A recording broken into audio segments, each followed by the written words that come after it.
సూర్యాపేట జిల్లాలో సాగునీరు లేక పొట్టదశలో ఉన్న పంట పొలాలు ఎండిపోతున్నాయి. పచ్చని చేలన్నీ మలమల మాడిపోతున్నాయి. కళ్ల ముందే పొలాలన్నీ నెర్రలు వారుతుంటే రైతులు తల్లడిల్లిపోతున్నారు. పాలకులకు చిత్తశుద్ధి లేకనే తమ పొలాలకు నీళ్లు రావడం లేదని ఆగ్రహం వ్యక్తం చేస్తున్నారు. కాళేశ్వరంపై నిందలు మోపి పొలాలన్నీ ఎండబెట్టారని ఫైర్ అవుతున్నారు. మరింత సమాచారాన్ని మా ప్రతినిధి రాము అందిస్తారు. సూర్యాపేట జిల్లాలో ఎక్కడ చూసినా కూడా దుర్భిక్షమైనటువంటి పరిస్థితులు నెలకొన్నాయి. పంటలన్నీ కూడా ఎండిపోయి రైతన్నులు తల్లడిల్లిపోతూ ఉన్నారు. ప్రధానంగా ఎస్ఆర్ఎస్ ప్యాకెట్ కింద ఎక్కడ చూసినా కూడా ఎండిపోయినటువంటి పంట పొలాలే మనకు దర్శనమిస్తూ ఉన్నాయి. ప్రస్తుతం మనం సూర్యాపేట నియోజకవర్గం పెనుపాడు మండలం దుబ్బతండలో ఉన్నాం.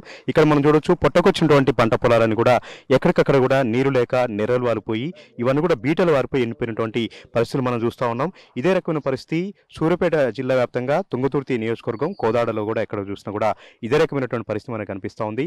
రైతన్నలు లక్షల రూపాయల పెట్టుబడులు పెట్టారు. పూర్తిగా మట్టిలో కలిసిపోవడంతో, పూర్తిగా మట్టి కొట్టుకుపోవడంతో, ఎండిపోవడంతో వాళ్ళంతా కూడా గుండెలు బాదుకుంటున్నారు. తమను ఎవరు ఆదుకోవాలంటూ కూడా వాళ్ళు వేడుకుంటా ఉన్నారు. వాళ్ళు కన్నీరు మున్నీరు వెలిపిస్తున్న పరిస్థితి మనకు కనిపిస్తూ ఉంది. కొద్దిమంది రైతులు ఉన్నారు, వారితో మనం మాట్లాడడం. ఏం పేరు మీ పేరు? ఎన్ని ఎకరాలు పంట వేశారు?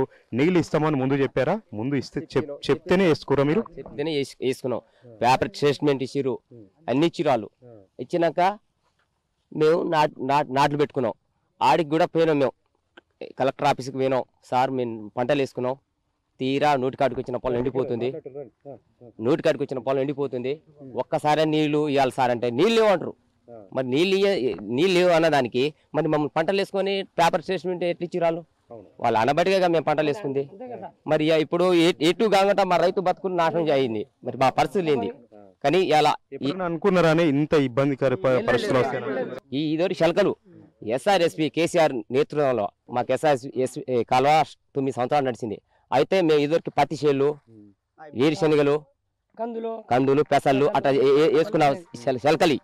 అయితే ఈ జాలు పెట్టే భూములు నీళ్ళు ఎక్కువ అయ్యి జాలు పెడితే లెవెల్ చేసుకున్నాం. లెవెల్ చేసుకున్నాక 9 సంవత్సరాలు మంచి పంటలు పండాయి. ఈ కాంగ్రెస్ ప్రభుత్వం వచ్చిన కాంచి కనీసానికి 1 కిలోమీటర్ నీళ్ళు కూడా రావట్లేదు మాకు. ఇక్కడికి మాకు చివరి ఆయకట్టిది.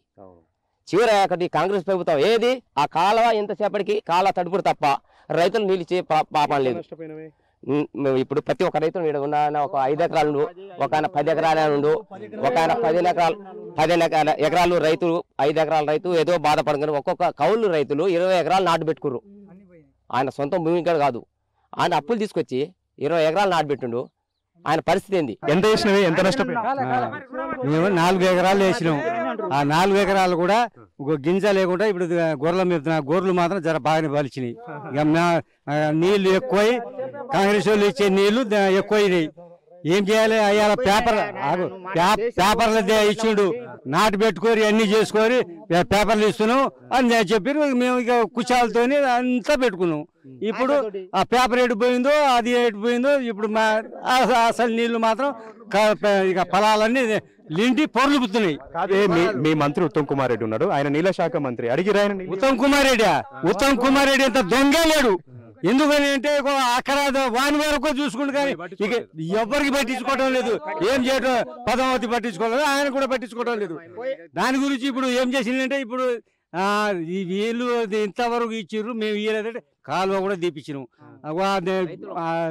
కొంచెం మోరి ఎత్తుకుంది మాది, అది కూడా కొంచెం డౌన్ చేయాలని ఎంతో ప్రయత్నం చేసినాం. కలెక్టర్ కాడికి పోయినాం, అన్ని చేసినా కూడా రాలేదు. లెవెల్ కూడా చేయించలేదు. ఇక చూస్తే ఇగో ఈ పంటలు ఇట్లా, మరి రైతు ఎట్లా బతకాలి? ఏం చేయాలి? వీడు ఒక గుండె ఇప్పుడు ఒక రైతు ఏం చేసిందంటే ఆయనకి అసలే లేదు. ఒక ట్రాక్టర్ తీసుకొని ఒక 10 ఎకరాలు నాటు పెట్టాడు సార్. కౌలు చేస్తే అంతా ఎండిపోయింది. ఇక ఆయన భూమి ఇచ్చినోడు ఏడుస్తున్నాడు, ఈ కౌలు చేసినోడు ఏడుస్తున్నాడు. వాడు ఎట్లా బతకాలి? 2 ఎకరాలు పొలం చేసిన బోర్ ఎండిపోయింది సార్. బోర్ ఎండిపోయింది. 2 ఎకరాలు పొలం చేసిన నీళ్ళు వస్తాయి అని అన్నాడు. నీళ్ళు వస్తాయని 3 లక్షలు మేము సొంతంగా పెట్టుకున్నాం. కాలువ దీపించినాం, ఎక్కడెక్కడ మంచిగా చేసినాం. అసలు నీళ్ళే రాలే. ఇక నాటు పెట్టుకున్నాం సారు. నాటు పెట్టుకున్న తర్వాత ఒక 4 రోజులు అటు ఇటు పూసినాయి. ఇక అసలు ఎండిపోయినాయి. నీళ్ళు ఇస్తా, కాలువ బాగా చేయరి, నీళ్ళు ఫుల్ ఇస్తా అన్నాడు. మేము 3-4 సార్లు కలెక్టర్ కాడికి పోయినా, ఆఫీసులకు పోయినా. వాళ్ళు అంటారుగా పైన నుంచి రాలే, మేము చేయమని వాళ్ళు అంటారు ఆఫీసర్లు. సర్లే అని అనుకున్నాం. మళ్ళీ వచ్చినాం. గతంలో వచ్చినాయి, ఇప్పుడు ఎందుకు రావట్లేదు? ఎక్కడ తేడా వచ్చింది? దొంగ కాంగ్రెస్ వచ్చింది సారు. అయితే వాడు అన్నాడు కదా మేము నీళ్ళు ఇస్తా, సన్న ఓట్లు పెట్టుకోరి. సన్న ఒడ్లు పెట్టుకుంటే నేను ఫుల్ నీళ్ళు ఇస్తా, బాగా పంటలు పంతాయి, మీరు బాగుపడతారు, బోనస్ ఇస్తా, లచ్చి కళ్యాణ్ ఇస్తా, పాస్ ఇస్తా అన్నాడు. ఏది ఇయ్యలే. నేను గత 7-8 సంవత్సరాల నుంచి వ్యవసాయం చేస్తున్నా. గత 7-8 సంవత్సరాల నుంచి నా జీవితంలో ఒక్క గంట కూడా పోలే. ఈ సంవత్సరం దగ్గర 8 ఎకరాలు నాటేసిన, 3 ఎకరాలు బీడు పెట్టుకున్నా. 8 ఎకరాలు నాటేస్తే కనీసం ఒక గుంట కూడా చేతికి రాలే. దగ్గర 5 లక్షలు పెట్టుబడి ఎక్కడ వచ్చిందండి తేడా? గతంలో ఎందుకు వచ్చినా ఇప్పుడు ఎందుకు రావట్లేదు? పర్యవేక్షణ లోపమా, నీళ్లు లేకనా, ప్రభుత్వం కాళేశ్వరాన్ని పక్కన పెట్టడంతోనా, కాళేశ్వరం పంపులు నడకపోవడంతోనే ఇదంతా కూడా? అవును, పంపులు నడవకపోవడమే. అంత ముందు నా పైప్ లైన్ ఉండి కాలువ దగ్గర నుంచి డైరెక్ట్ నా పొలానికి వచ్చేది నీళ్లు. ఇప్పుడు కాలువ లేదు. దగ్గర 2.5 లక్షలు 3 లక్షలు పెట్టుబడి పెట్టినాం కాలువకు మేము. అది ఆ పెట్టుబడి కాకుండా పొలానికి 3-4 లక్షలు ఇటు పెట్టుబడి పెట్టినా, అప్పులు పాలైనా. దగ్గర గత 7 సంవత్సరాల నుంచి నాకు 5 లక్షలు వచ్చి పోయినా యాసింగి. ఈ సంవత్సరం 5 లక్షలు చేతితోటి పెట్టుకున్నా నేను. ఒక గుంట కూడా పొలం రాలేదు. ఇది నా పొలం నీళ్ళు పడ్డది. పశువులు కూడా నీళ్ళు లేవు. బోర్ చుక్క పోస్తలేవు. బోర్ మోటార్ ఆఫ్ చేసి వచ్చిన. ఇప్పుడు పోయి చూసుకున్నా, మోటార్ కాడ పోయి చూసినా. కరెంటు పరిస్థితి ఎట్లుందండి? కరెంటు సాఫీగా వస్తుందా? నైట్ వస్తుందా? పగలు వస్తుందా? 3 ఫేస్ వస్తుందా? నాణ్యమైన కరెంట్ వస్తుందా? లో వోల్టేజ్ వస్తుందా? కరెంట్ వస్తుంది కానీ దగ్గర నీళ్ళు లేక మోటార్ కాలిపోతున్నాయి. కరెంట్ ఇస్తుండ్రు, నైట్ ఇస్తుండ్రు, 12 నుంచి 5 గంటల దాకా ఇస్తుండ్రు కరెంట్. కానీ నీళ్ళు బోర్లో బోర్ చుక్క పోస్తలే. మోటార్ ఆఫ్ చేసి మేమే ఆఫ్ చేసి వస్తున్నాం. ఎండిపోయినాయి. ప్రభుత్వానికి ఎకరానికి 30,000 ఖచ్చితంగా భరించాల్సిందే. 30,000 కంటే ఎక్కువ తగిలిన కానీ సరే 30,000 భరించుకున్నా మేము మాది బూడిపోతాయి. మాకు లాభం రాకుండా ఏం లేదు. అనుకున్నారా అండి ఇట్లా ఎప్పుడైనా ఎదురైద్దని అనుకున్నారా? కాంగ్రెస్ ప్రభుత్వం వచ్చిన తర్వాత ఇట్లా అనుకున్నారా? ఇంత ఇబ్బందిగా రైతులు ఎండిపోయి, పొలాలు ఎండిపోయి, అప్పుల పాలవుతాను అనుకున్నారా? అనుకుంటే మేము ఎందుకు ఓటేస్తాం? మార్పు అన్నాడు. ఇదే మార్పు అనుకున్నాం మేము. మంచి మార్పు అన్నాడు. మా పొలాన్ని పెడతాను, మాకే మార్పు అన్నాడు. ఈ మార్పు చేసిండు మాకు. మరొక రైతు ఉన్నారు. ఏమైంది మీ ఊళ్ళో? ఎన్ని ఎకరాలు ఎండిపోయినాయి? మా దగ్గర 300 ఎకరాలు ఎండిపోయినాయండి. 300 ఎకరాలు. ఎకరానికి దగ్గర 40 నుంచి 30 ఏళ్ళ దాకా ఖర్చు వచ్చింది. ఖర్చు వచ్చి ఎండిపోయినాయి. నీళ్ళు రాక అందులో కాలువ వస్తుందని కొంత డబ్బులు పెట్టినాం. మళ్ళీ అందులో ఈ సంవత్సరం ఒక బోర్డు ఒకటి పెట్టుకున్నాం. మళ్ళీ బోనస్ ఇస్తాను, అది లేదు. రైతు బంధు లేదు, మాఫీ లేదు.